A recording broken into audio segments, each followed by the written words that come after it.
जय जगन्नाथ जी की। आज मैं आपको जगन्नाथ महाराज जी की कथा सुनाने जा रही हूँ, तो प्लीज़ दोस्तों कथा को पूरा सुने और वीडियो को पूरा देखें अच्छे से, और नीचे दिए गए कमेंट बॉक्स में जय जगन्नाथ जी ज़रूर लिखें और मेरे चैनल को लाइक शेयर और सब्सक्राइब जरूर करें। तो आइए जानते हैं जगन्नाथ जी की कथा। एक बार भगवान श्री कृष्ण सो रहे थे और निद्रा अवस्था में ही उनके मुख से राधा जी का नाम निकला। पटरानियों को लगा कि वह प्रभु की इतनी सेवा करती है, परंतु प्रभु सबसे ज्यादा राधा जी का ही स्मरण रहता है। रुक्मणी जी एवं अन्य रानियों ने रोहिणी जी से राधा रानी व श्री कृष्ण की प्रेम व ब्रज लीलाओं का वर्णन करने की प्रार्थना की। माता ने कथा सुनाने की हामी तो भर दी, लेकिन यह भी कहा कि श्री कृष्ण व बलराम को इसकी भनक न मिले। तय हुआ कि सभी रानियों को रोहिणी जी की एक गुप्त स्थान पर कथा सुनाएगी, वहां कोई और न आए। इसके लिए सुभद्रा जी को पहरा देने के लिए मना लिया गया। सुभद्रा जी को आदेश हुआ कि स्वयं श्री कृष्ण या बलराम भी आए तो उन्हें भी अंदर न आने देना। माता ने कथा सुनानी आरंभ की। सुभद्रा द्वार पर तैनात थी। थोड़ी देर में श्री कृष्ण एवं बलराम वहां आ पहुंचे। सुभद्रा ने अंदर जाने से रोक लिया। इससे भगवान श्री कृष्ण को कुछ संदेह हुआ। वह भार से ही अपनी सूक्ष्म शक्ति द्वारा अंदर की माता द्वारा वर्णित ब्रज लीलाओं को आनंद लेकर सुनने लगे। बलराम जी भी कथा का आनंद लेने लगे। कथा सुनते सुनते श्री कृष्ण बलराम व सुभद्रा के हृदय में ब्रज के प्रति अद्भुत प्रेम भाव उत्पन्न हुआ। उस भाव में उनके पैर हाथ सिकुड़ने लगे जैसे बाल्यकाल में थे। तीनों राधा जी की कथा में ऐसे विभोर हुए कि मूर्ति के समान जड़ प्रतीत होने लगे। बड़े ध्यानपूर्वक देखने पर भी उनके हाथ पैर दिखाई नहीं देते थे। सुदर्शन ने भी द्रवित होकर लंबा रूप धारण कर लिया। उसी समय देव मुनि नारद वहां आ पहुंचे। भगवान के इस रूप को देखकर आश्चर्यचकित हो गए और निहारते रहे। कुछ समय बाद जब तंद्रा भंग हुई तो नारद जी ने प्रमाण करके भगवान श्री कृष्ण से कहा कि हे प्रभु, मेरी इच्छा है कि मैंने आज जो स्वरूप देखा है वह रूप आपके भक्त जनों को पृथ्वी लोक पर चिरकाल तक देखने को मिले। आप इस रूप में पृथ्वी पर वास करें। भगवान श्री कृष्ण नारद जी की बात से प्रसन्न हुए। उन्होंने कहा कि ऐसा ही होगा। कली काल में मैं इसी रूप में नीलाचल क्षेत्र में अपना स्वरूप प्रकट करूंगा। कलयुग आगमन के उपरांत प्रभु की प्रेरणा से मालव राजा इंद्रद्युम्न ने भगवान श्री कृष्ण, बलभद्र जी और बहन सुभद्रा जी की ऐसी ही प्रतिमा जगन्नाथ मंदिर में स्थापित करवाई। और यह रोचक कथा आगे बढ़ी। राजा इंद्रद्युम्न श्रेष्ठ प्रजा पालक राजा थे। प्रजा उन्हें बहुत प्रेम करती थी। प्रजा सुखी और संतुष्ट थी। राजा के मन में इच्छा थी कि वह ऐसा कुछ करे जिससे सभी उन्हें स्मरण रखें।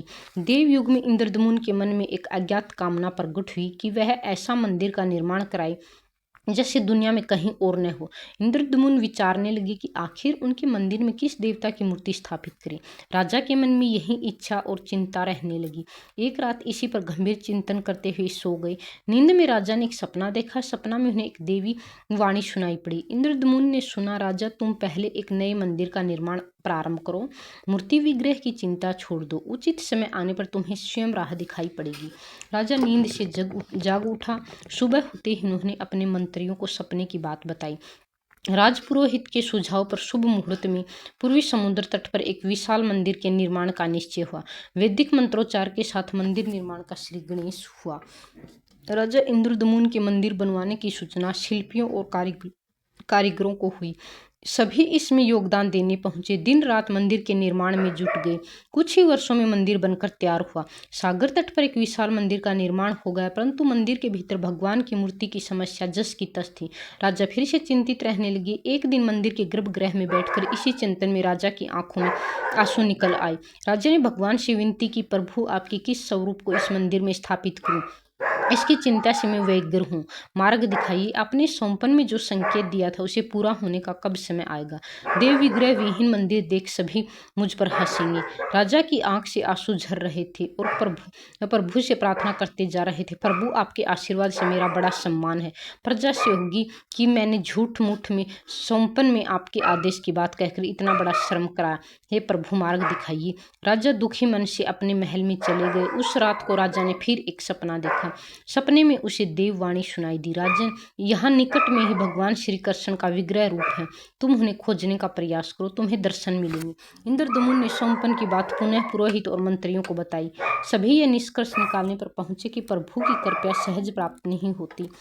उसके लिए हमें निर्मल मन से परिश्रम प्रारंभ करना होगा। भगवान के विग्रह का पता लगाने की जिम्मेदारी राजा इंद्रद्युम्न ने 4 विद्वान पंडितों को सौंप दिया। प्रभु इच्छा से प्रेरित होकर चारों विद्वान 4 दिशाओं में निकले। उन चारों में से एक विद्वान थे विद्यापति। वह चारों में सबसे कम उम्र के थे। प्रभु के विग्रह की खोज के दौरान उनके साथ बहुत ही अलौकिक घटनाएं हुई।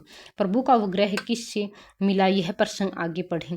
पंडित विद्यापति पूर्व दिशा की ओर चले। कुछ आगे चलने के बाद विद्यापति उत्तर की ओर मुड़े तो उन्हें एक जंगल दिखाई दिया।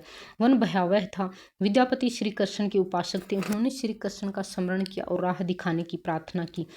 भगवान श्री कृष्ण की प्रेरणा से उन्हें राह दिखने लगी। प्रभु का नाम लेने वह वन में चले जा रहे थे। जंगल के मध्य उन्हें एक पर्वत दिखाई दिया। पर्वत के वृक्षों से संगीत की ध्वनि, सुरमय गीत सुनाई पड़ रहा था। विद्यापति संगीत के जानकार थे। उन्हें वहां मृदंग, बंसी, करताल की मिश्रित ध्वनि सुनाई दे रही थी। यह संगीत उन्हें दिव्य लगा। संगीत की लहरियों को खोजते विद्यापति आगे बढ़ चले। वह जल्दी ही पहाड़ी की चोटी पर पहुंच गए। पहाड़ी की दूसरी ओर उन्हें एक सुंदर घाटी दिखी जहां भील नृत्य कर रहे थे। विद्यापति उस दृश्य को देखकर मंत्रमुग्ध थे। सफर के कारण थके थे, पर संगीत से थकान मिट गई और उन्हें नींद आने लगी। अचानक बाघ की गर्जना सुनकर विद्यापति घबरा उठे। बाघ उनकी और दौड़ता आ रहा था। बाघ को देखकर विद्यापति घबरा गए और बेहोश होकर वहीं गिर पड़े। बाघ विद्यापति पर आक्रमण करने ही वाला था। तभी एक स्त्री ने बाघ को पुकारा।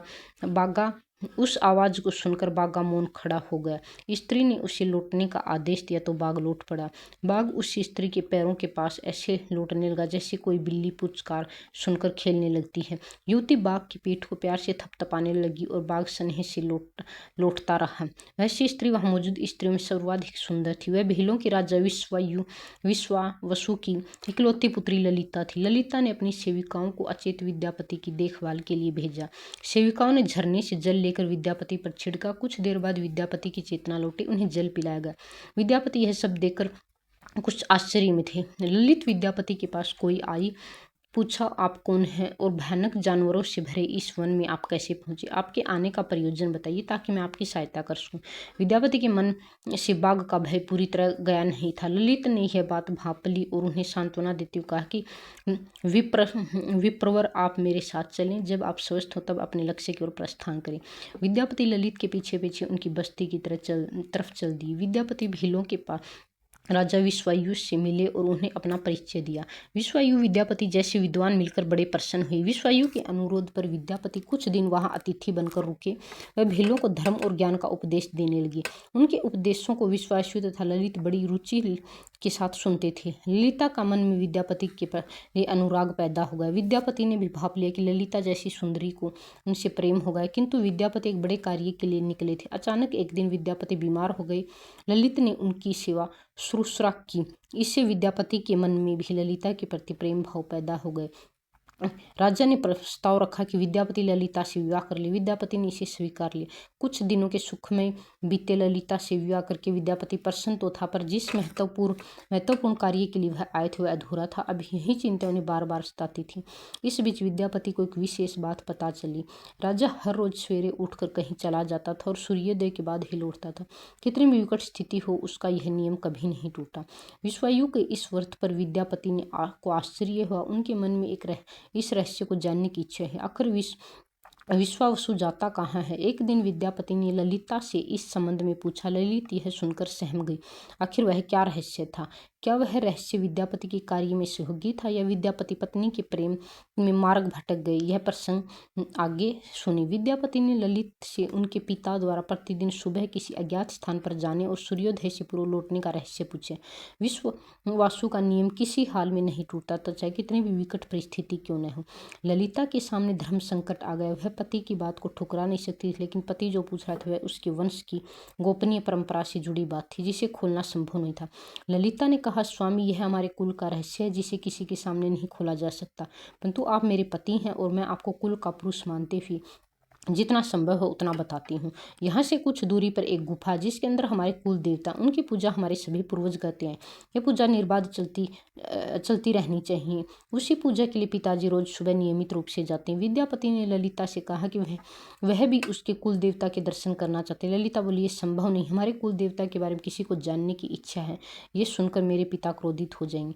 विद्यापति की उत्सुकता बढ़ रही थी। वह तरह तरह से ललिता ने अपने प्रेम से शपथ देकर उसे मनाने कराने लगी। आखिरकार ललिता ने कहा कि वह अपने पिताजी से विनती करेगी वह आपको देवता के दर्शन करा दे।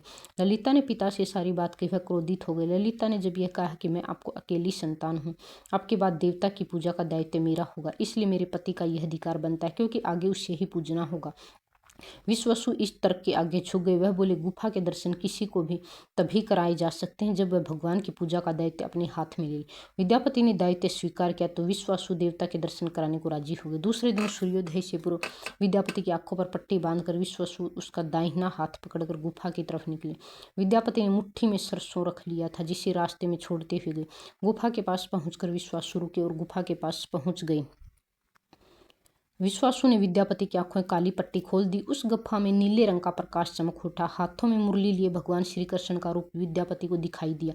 विद्यापति आनंद मगन हो गए। उन्होंने भगवान के दर्शन किए। दर्शन के बाद तो जैसे विद्यापति जाना ही नहीं चाहते थे, पर विश्वासु ने लौटने का आदेश दिया। फिर उनकी आंखों पर पट्टी बांधी और दोनों लौट पड़े। लौटने पर ललित ने विद्यापति से पूछा। विद्यापति ने गुफा में दिखे अलौकिक दृश्य के बारे में पत्नी को बताना भी उसने उचित नहीं समझा। वह टाल गई है तो जानकारी हो चुकी थी कि विश्वासु श्री कृष्ण जी की मूर्ति की पूजा करते हैं। विद्यापति को आभास होगा कि महाराज ने सोमपन में जिस प्रभु विग्रह के बारे में देवी वाणी सुनी थी वह इसी मूर्ति के बारे में थी। विद्यापति विचार करने लगी कि वह किस तरह इस मूर्ति को लेकर राजधानी पहुंचना होगा। वह एक तरफ तो गुफा से मूर्ति को लेकर जाने की सोच रहे थे, दूसरी तरफ भील राज और पत्नी के साथ विश्वासघात से